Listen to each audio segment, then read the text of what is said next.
Hi everyone, I hope you're all well.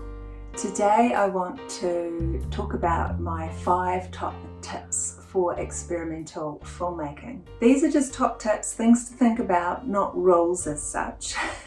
That's the whole point of experimental filmmaking, is that you don't want to go by the usual rules that you would make film or television or web series or anything of that nature. It's a different art form. First tip. Theme versus story or narrative plot. So the idea of the experimental film, and when I say experimental, I'm talking about any sort of abstract film as in avant-garde, underground, or it could be just non-linear type of filmmaking, but not a narrative or documentary style of filmmaking. So this is where the theme is more important than the plot or story. You're not actually trying to tell a plot or give a story. You're thinking about a theme or a main idea and you're trying to express that abstractly. So for my short experimental film Returning, the theme that I was trying to express was the idea of narcissism in Facebook. So in the use of Facebook, how we kind of look at ourselves and look at others. I expressed this really abstractly with just my own thoughts, my own way of using the audio-visual medium. It wasn't a story as such. I wasn't trying to say this is my theme or this is my idea. I was just putting images and sounds out there and kind of mixing it up and expressing the theme. Think about abstract painting. There's no form or shape that really can tell the audience or the viewer of that painting the correct interpretation of what the painter was trying to express. It is similar to that. So there's an expression being given by the creator, but the interpretation might not be a correct interpretation. There is no correct interpretation anyway, even with narrative. So it gets kind of abstract, but you can widen the interpretation. You can put more abstraction in. And then you can actually get really interesting interpretations from viewers, very different readings, and it's one of the real exciting parts to making experimental film. Second tip I have is to think about spatial and temporal awareness in film and the use of it differently. So usually in narrative and documentary filmmaking, there's this type of realism that we're creating. So we're trying to, as a creator, reinterpret or recreate the world that we see and know around us in our 3D environment. For example, if I was filming a narrative, just imagine the first shot is a building. It's a wide shot. We see the building, we see the street, a car pulls up. A woman gets out of the car and walks into the building. The next shot is in the foyer of the building and we see the woman walking through the foyer into the elevator. The next shot is of her opening her office door, walking into her office and sitting down behind her desk.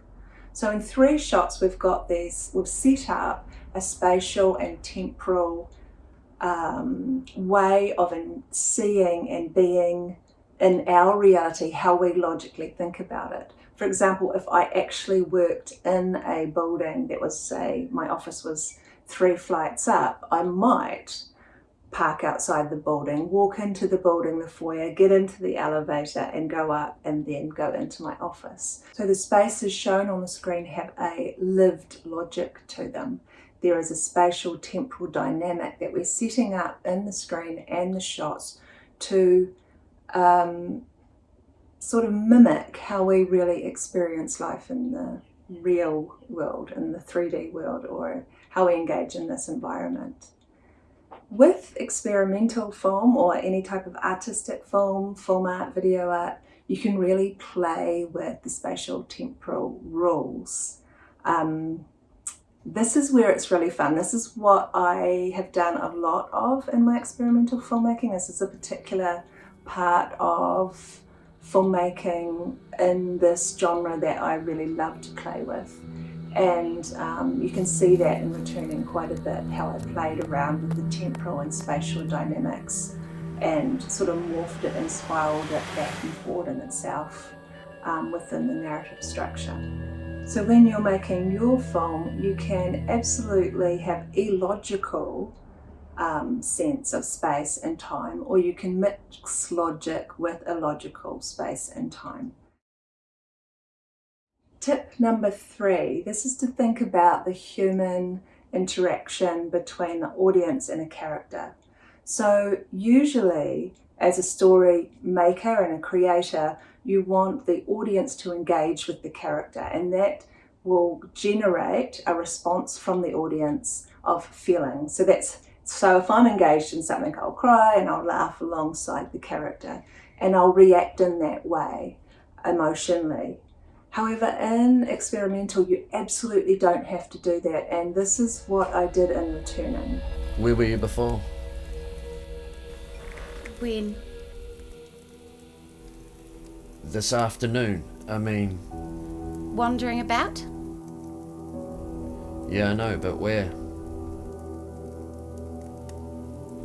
Where were you just before? In Returning, the conversation between the man and the woman is analytical itself, cold, almost cardboard-like. The audience can't penetrate into the character emotions or understand the emotions to react to. So if you want to use characters, think about how you want the audience to engage with them. It can be from a larger distance emotionally. You can create different types of distances and ways of observing characters rather than engaging emotionally. Tip number 4, mood aesthetic. Now, aesthetic is about the look of something, as you'll probably know. So aesthetic is, again, if you're creating a reality, you're trying to create an aesthetic. This is with what we see and what we hear to build that reality up. For example, and this doesn't have to be in a sort of like a reality of our real world. It can be a reality of any film world. So for example, let's think of Game of Thrones. There would be certain costumes that we would see. There would be types of architecture that we would see that would make up the aesthetic of that world. That aesthetic gives us a strengthening value of the world, and it makes us believe in that world more.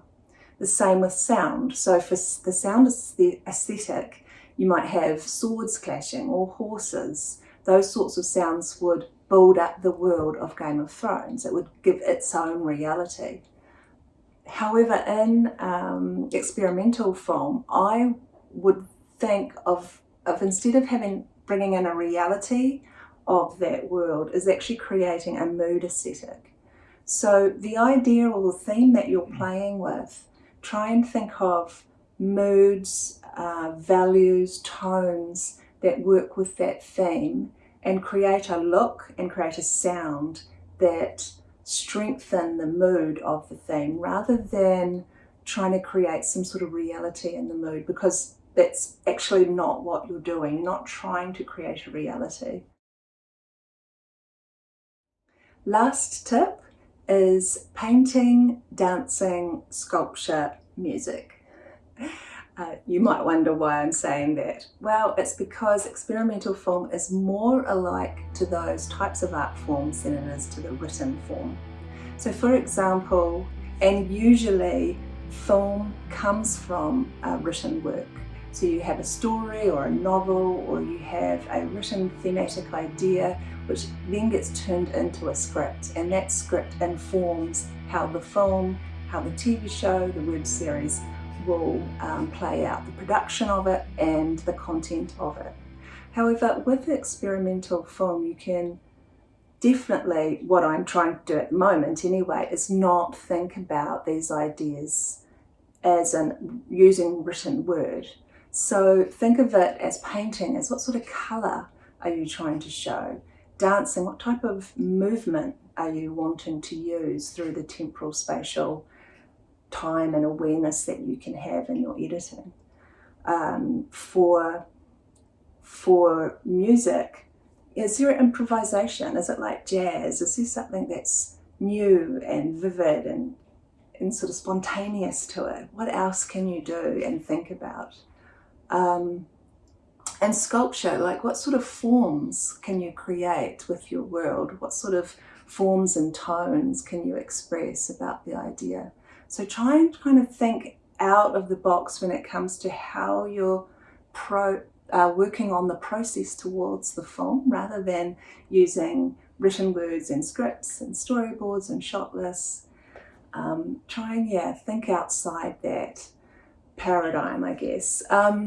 One good way to take an easy step, if you've never done experimental film before but you want to give it a try, is actually taking a poem, which is written, I agree. I know I just said no written form, but yeah, poem is a nice step, because a poetry is quite emotive, tonal, it's got mood, it's got a theme, but it's not always telling a story in a linear form. So it's a good one to start with a poetry film.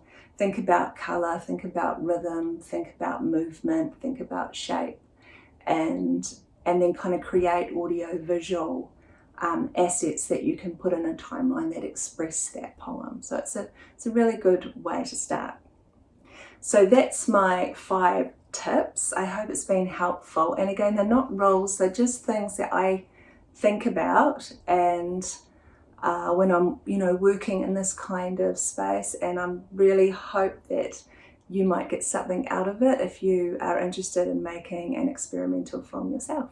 So thank you so much. I hope you have a great week, and I will see you next time. See ya.